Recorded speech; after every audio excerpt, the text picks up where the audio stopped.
Till yesterday, we discussed about the composition of nucleus, isotopes, isobars, isotones, and isomers.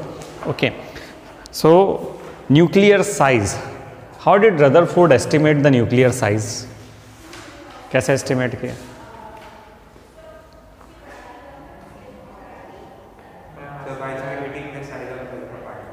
By?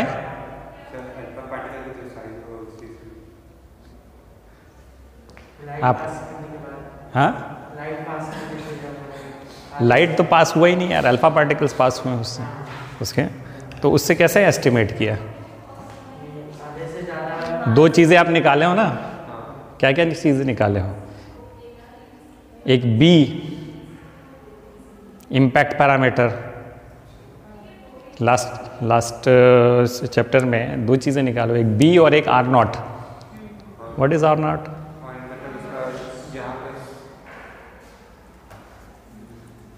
भूल गए? What is r naught? याद करो.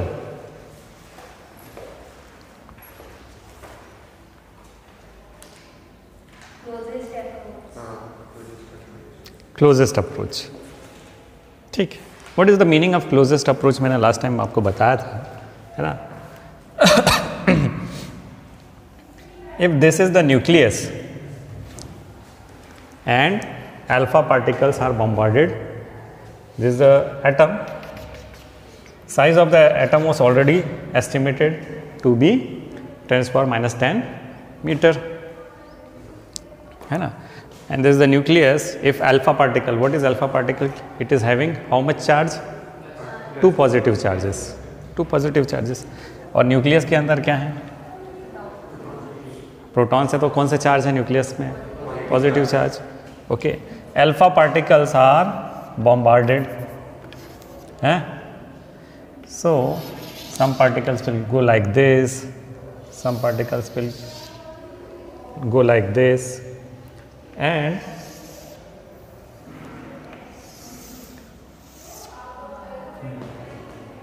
ऐसा होगा ना. क्यों ऐसा हो रहा है? रिपल्शन क्यों हो रहा है?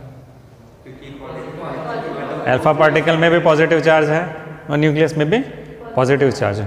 तो which kind of force is acting here? कौन सा? Coulomb force, electrostatic force of repulsion. कौन सा फोर्स यहाँ एक्ट कर रहा है? Coulomb force. But this approach depends upon the kinetic energy of the particle. ये जो है क्लोजेस्ट अप्रोच, वो किस पे डिपेंड करता है? Kinetic energy. यहाँ पे जब अल्फा पार्टिकल है, उसको कितनी एनर्जी दी थी? 5.5 MeV. तो इससे एक वैल्यू निकला आर नॉट का, which was in the tune of 10⁻⁻14 metre.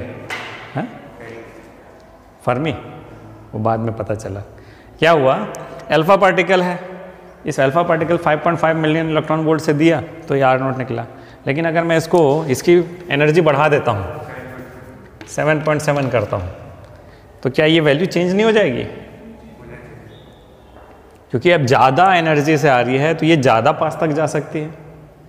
और कई बार अगर इसकी एनर्जी कुछ ज़्यादा ही हो जाए तो क्या होगा कि न्यूक्लियर फोर्स ऑफ अट्रैक्शन है इसके अंदर में. क्या है? Nuclear force of attraction. Positive charge है, ये भी पॉजिटिव चार्ज आ रही है, तो हो सकता है कि ये जो पूरी वैल्यू है वो चेंज हो जाए, जिससे हम एस्टिमेट कर रहे हैं साइज ऑफ द न्यूक्लियस, है ना. क्या हो गया कि ये कुछ ज़्यादा एनर्जी से भेज दिया तो इसके अंदर ही घुस गया, क्योंकि न्यूक्लियर फोर्स ऑफ अट्रैक्शन है और इलेक्ट्रोस्टैटिक फोर्स ऑफ रिपल्शन है ना. अगर मैंने ज़्यादा ही काइनेटिक एनर्जी दे दी इस अल्फा पार्टिकल को, तो क्या होगा? Nuclear force of attraction will be more than the electrostatic force of repulsion. तो हमारा पूरा डेटा गड़बड़ हो गया. हमने जो साइज एस्टिमेट किया था न्यूक्लियस का, वो सही नहीं आया. तो what they tried doing, scientist ने इसका एक उपाय निकाला कि भाई अल्फा पार्टिकल की जगह हम प्रोटॉन इसमें बम्बार्ड करें या इलेक्ट्रॉन बम्बार्ड करें, और उससे हम इसका क्या एस्टिमेट करें? न्यूक्लियर ये डिस्टेंस आर नॉट एस्टिमेट करें, और उसमें से जो इलेक्ट्रॉन्स के साथ जो उन्होंने किया, it gave the more accurate result of the size of the nucleus. Okay, by experiment it was found that the volume of the nucleus is proportional to the atomic mass number of the atom. क्या पता चला? बहुत सारे experiment किए, उससे ये क्या पता चला कि volume of the experimental observation shows that the volume of a nucleus is directly proportional to its mass number. Okay.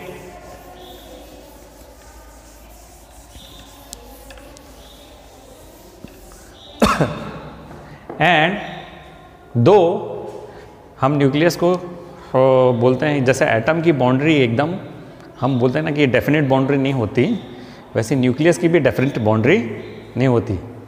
जैसे आपकी एक डेफिनेट बाउंड्री है, सेल्स की, सेल जो उसके होते हैं ना, प्लांट सेल, एनिमल सेल, उनकी एक डेफिनेट बाउंड्री होती है ना.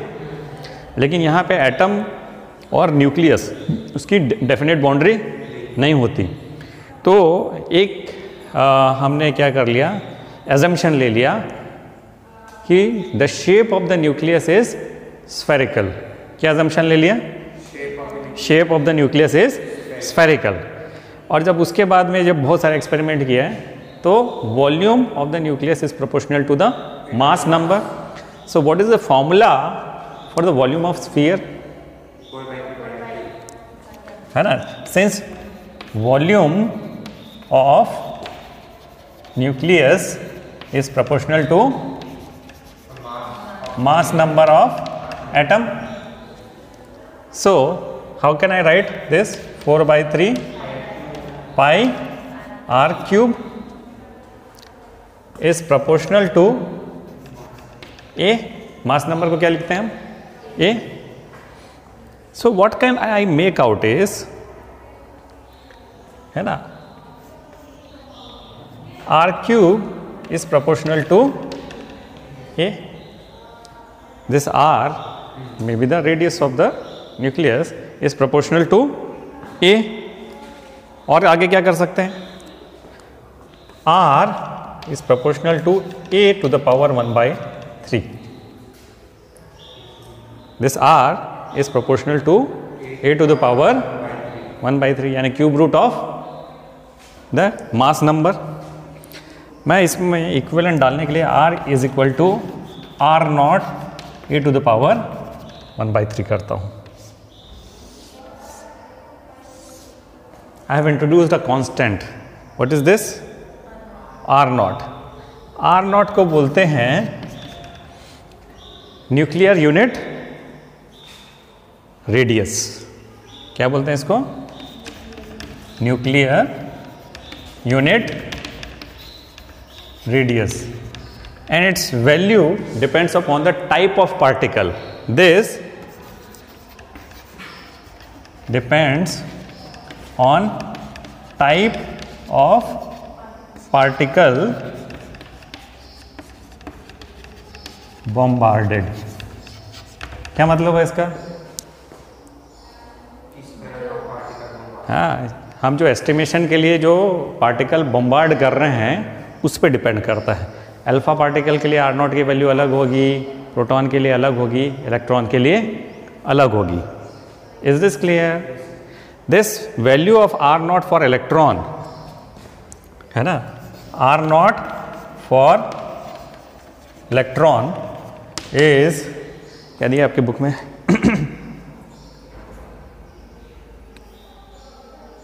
1.2 इंटू 10⁻⁻15 मीटर. 1.2 इंटू 10⁻⁻15 मीटर, या इसको हम क्या लिख सकते हैं? 1.2 फर्मी. Is this clear?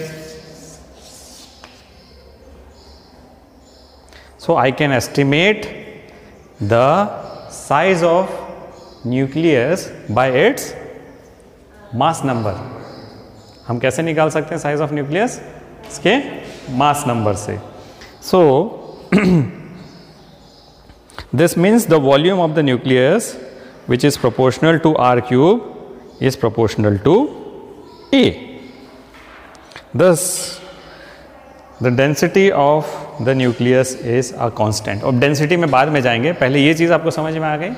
मैं कैसे एस्टिमेट कर सकता हूँ किसी न्यूक्लियस का साइज? अगर उसका मास नंबर मुझे मालूम है तो what I can do, the formula is r naught into A to the A का क्यूब रूट। क्लियर है ये? आगे बढ़े। अब बड़ा सरप्राइजिंग चीज़ है जिसको आप देखेंगे तो पता चलेगा। न्यूक्लियर डेंसिटी,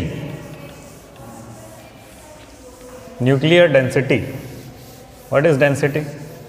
मास डेंसिटी की बात कर रहे हैं। How can you find density of something? Mass by volume, mass by volume. तो अभी न्यूक्लियर साइज की जगह हम क्या देखते हैं? न्यूक्लियर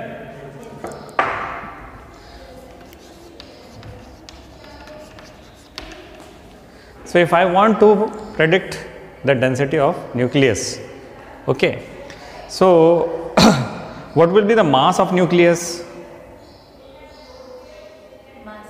हाँ, मास ऑफ न्यूक्लियस क्या होगा उसका? हाँ? और न्यूट्रॉन नहीं है अंदर।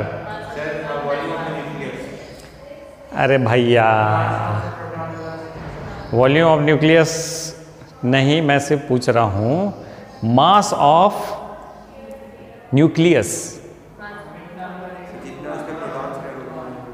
अच्छा, न्यूट्रॉन का मास नहीं है क्या? चलो ठीक है, मैं आपको अभी बताता हूँ। ठीक है, न्यूट्रॉन और प्रोटॉन के मास लगभग इक्वल है कि नहीं? न्यूट्रॉन और प्रोटॉन का मास ऑलमोस्ट, दो neutron is heavier than proton, but बहुत ज़्यादा यानी डिफरेंस नहीं है। तो अगर मैं बोलूँ कि suppose A is equal to Z plus N होता है ना, and mass of Z is nearly equal to mass of N, तो मैं क्या बोल देता हूँ? इनका मास इसको इक्वल टू M ले लेता हूँ, which is the average mass of each nucleon. Nucleon क्या होता है? कल ही बताया था मैंने। Nucleon is the proton and neutron together inside the nucleus, sum of protons and neutrons, इसी को न्यूक्लियंस बोलते हैं। So what is M? M is the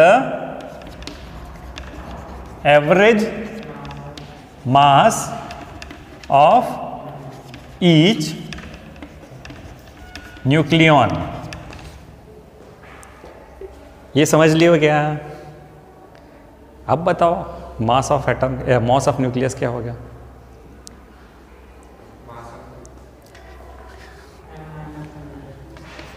mass of nucleus, average mass of each nucleon into number of nucleons। number of nucleons क्या है? mass of nucleus क्या हो गया? M into A। is this understood?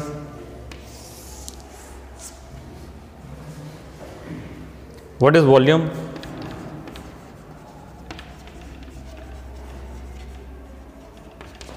Four by three pi r cube.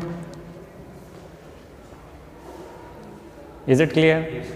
तो density of nucleus क्या होगा?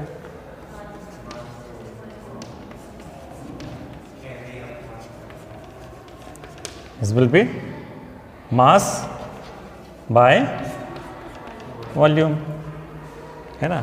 तो क्या हो गया? M A upon 4/3 I r cube.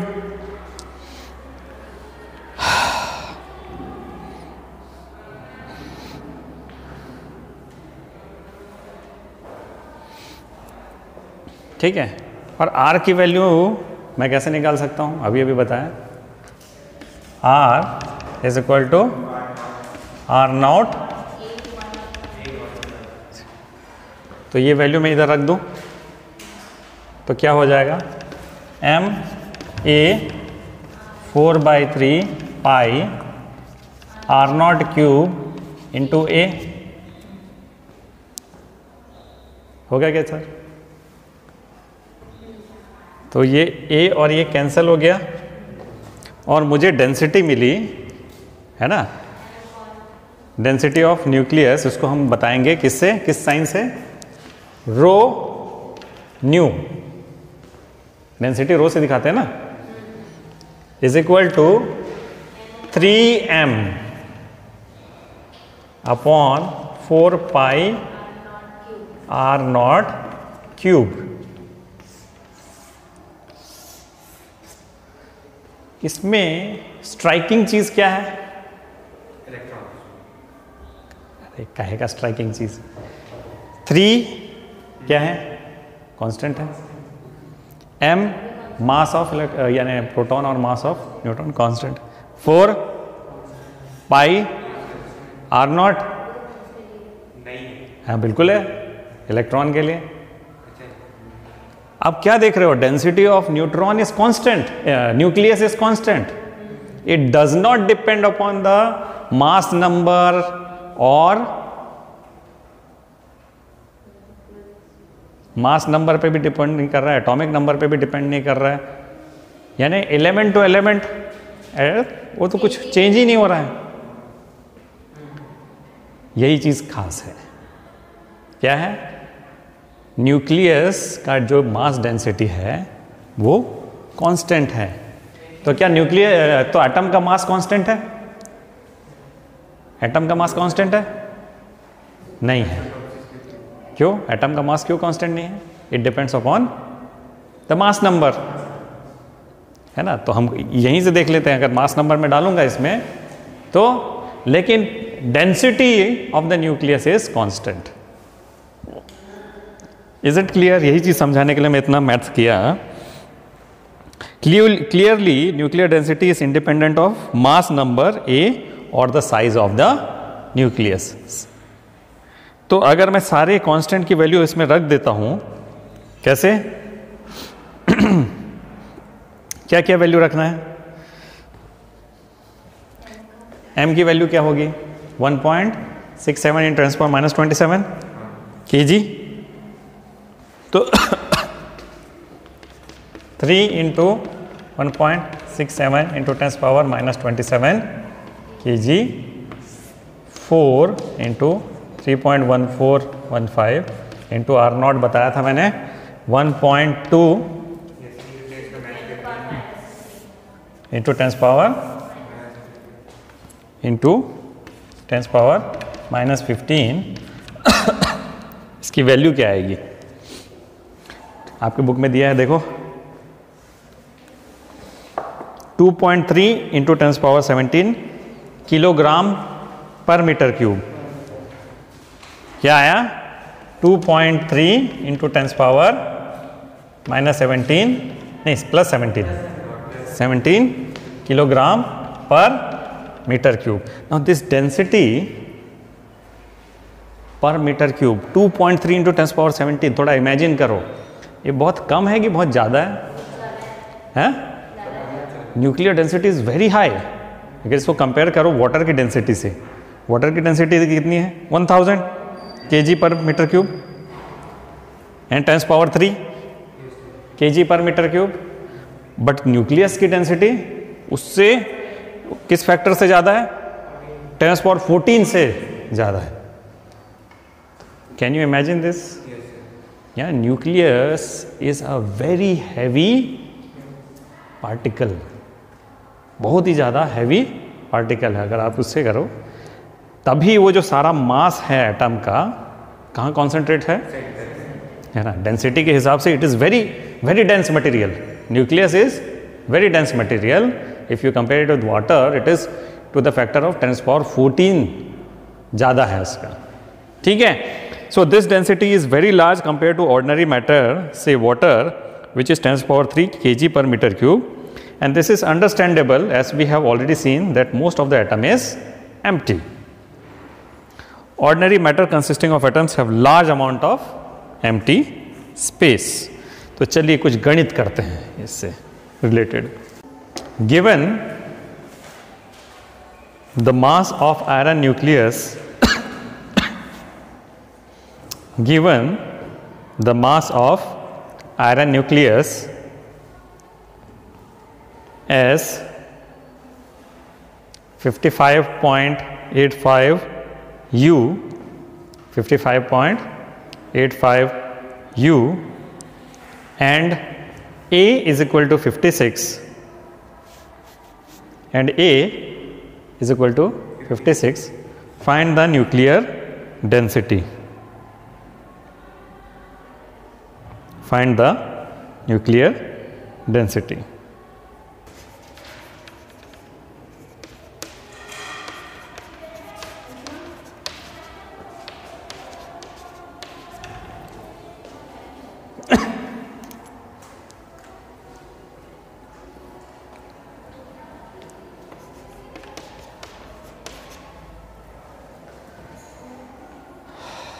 Kunal कैसे कर रहे हो?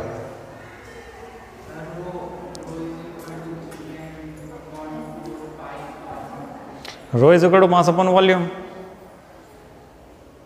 डेंसिटी क्या है? मास अपॉन वॉल्यूम। मास दिया है,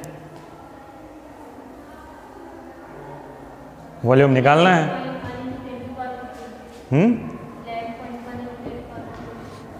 आर नॉट कितना है?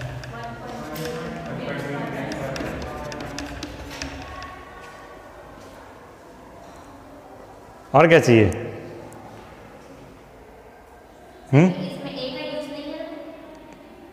ए का यूज? हाँ, ए की यूज नहीं है, ठीक है ना, चलो। है कैसे नहीं है ए का यूज? What is a?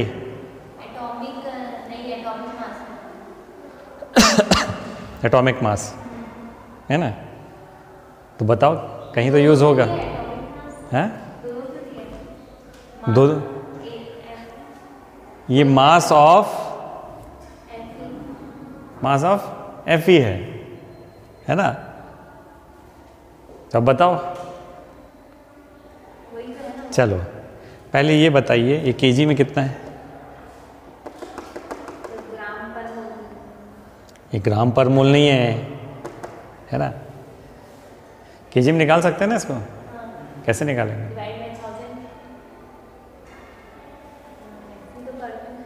अरे भाई यू को आप केजी में कैसे कन्वर्ट करोगे? देखो पीछे वाले में कल तो कराया था। क्या है? 1.66 इंटू 10⁻⁻27 केजी होता है। 1 U इज इक्वल टू कितना होता है? 1 पहले केजी में कन्वर्ट करो और मुझे बताओ वैल्यू क्या है इसकी। 90 into 92.7 into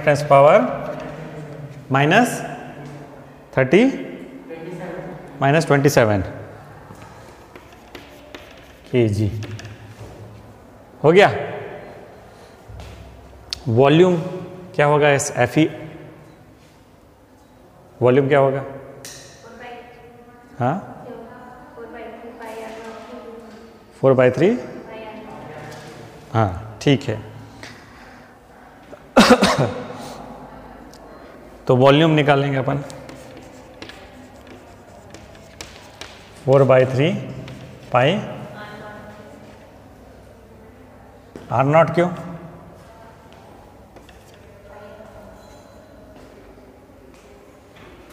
and R is equal to R not e to the power 1/3। होगा कि नहीं होगा? तो अगर उस हिसाब से वॉल्यूम निकालें तो 4/3 पाई R नॉट क्यूब इंटू ए। आया ना ए दिया है यहाँ पे 56।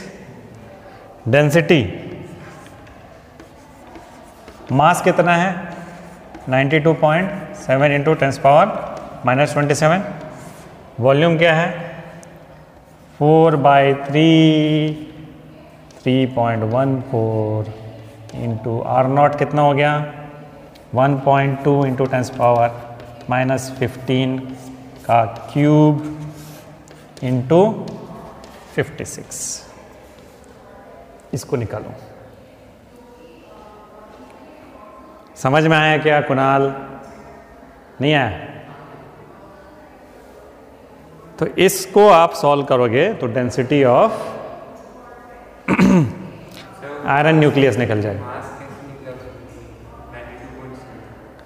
ये अरे तुम तो ऊपर ही अटक गए। ये क्या है? ये किस में दिया है? AMU में दिया है ना? और 1U is equal to 1.66 into 10⁻⁻27 kg ये होता है। तो मैं ये 55.85 क्या होगा, इससे मल्टीप्लाई कर दो, तभी तो 92.7 इंटू 10⁻⁻27 kg आया है। तो क्या आया भाई वैल्यू? आपके बुक में है एग्जाम्पल आंसर वैसे तो 2.29 into 10⁻17 kg per metre cube. 2.29 into 10⁻17 kg per metre cube. This is the density of iron nucleus. आगे बढ़े। अब भाई फेमस रिलेशन आइंस्टीन का जो मास और एनर्जी को रिलेट करता है, इसको ये कहाँ से आया? स्पेशल थ्योरी ऑफ रिलेटिविटी से आया है। ये हमारे परव्यू से बहुत आगे है। कहाँ से आया है ये? Special theory of relativity. तो आइंस्टीन ने ये दिखाया कि भाई mass and energy are correlated. क्या दिखाया? Mass and energy are correlated and it can be changed vice versa. Energy can be converted into mass and mass can be converted into energy. So from his theory of special relativity, it is necessary to treat mass as a form of energy. Yes, it is another form of energy. So before this theory of special relativity, it was presumed that mass is conserved independently than energy conservation. Mass conservation, conservation of mass और conservation of energy दोनों अलग अलग चीज़ें हैं। लेकिन अब इस theory से हम ये बोलते हैं कि भाई दे आर इंटर रिलेटेड। तो if some mass is lost it will be converted into energy. Is it clear? है ना? इसमें आगे और बहुत ज़्यादा हम लोग नहीं जाएंगे, बट इसको जानेंगे। So Einstein showed that mass is another form of energy and one can convert mass energy into other forms of energy, say kinetic energy and vice versa. तो इस रिलेशन को क्या बोलते हैं? मास एनर्जी इक्विवेलेंस। क्या बोलते हैं इसको? मास एनर्जी इक्विवेलेंस। इक्विवेलेंस का मतलब क्या होता है?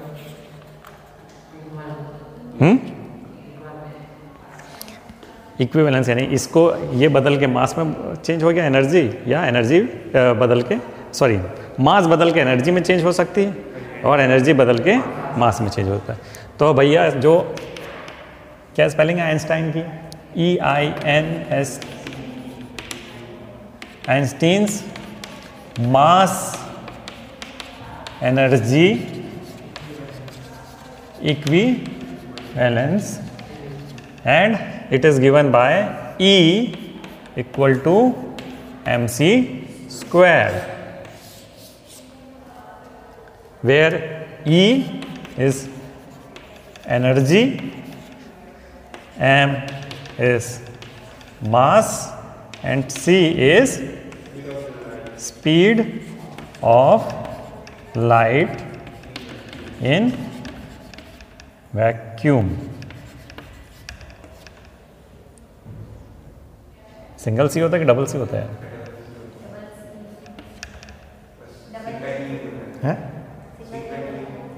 सिंगल? अच्छा, भूल गया मैं। नहीं यार, गलत होता है, कुछ तो गलत हो रहा है, कुछ तो गलत हो रहा है। ऐसा होता है, मेरे को डाउट हो रहा है भाई। ठीक है।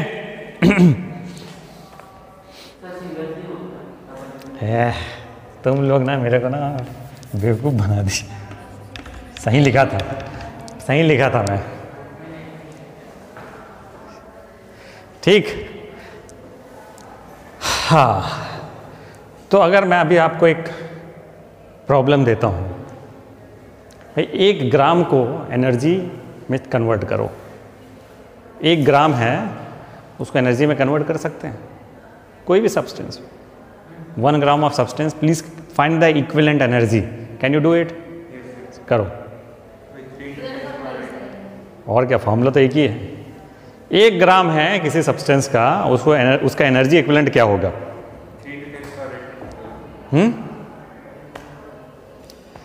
कर लो। 9 इंटू 10⁻16 886। हाँ जी, 9 इंटू, हाँ ये मैं ना ओरल सवाल नहीं बोल रहा था, है ना। मैंने क्या बोला? 1 ग्राम, 1 ग्राम, है ना। तो ओरल करोगे तो ओरल रह जाओगे। E is equal to mc square, here m is equal to 1 gram is equal to 10⁻³ kg, and C is equal to 3 into 10⁸ meter per second. So equivalent energy E will be 10⁻³ into 3 into 10⁸ square, 3 का square 9 into 10⁻³ और 8 2 16, तो it is 9 into 10⁻13 joules.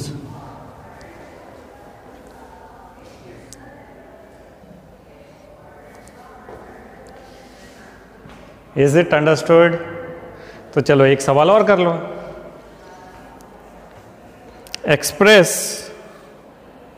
16 milligram mass into equivalent energy in electron volt. Express 16 milligram mass into equivalent energy in electron volts.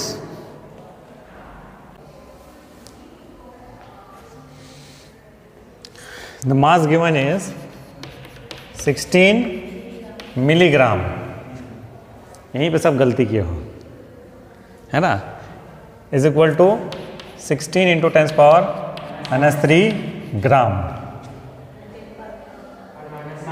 है ना। और इसको KG में change करना है तो इंटू 10⁻³ अब हो गया केजी। तो ये हो गया 16 इंटू 10⁻⁻6 kg। C क्या है? 3 into 10⁻8 metre per second. E is equal to mc square is equal to 16 into 10⁻6 into 9 into 10⁻16, ठीक है। बट मुझे इलेक्ट्रॉन वोल्ट में निकालना है इसको, डिवाइडेड बाय 1.6 इंटू 10⁻19। इसको सॉल्व करोगे तो आंसर आएगा 9 इंटू 10⁻30 इलेक्ट्रॉन वोल्ट।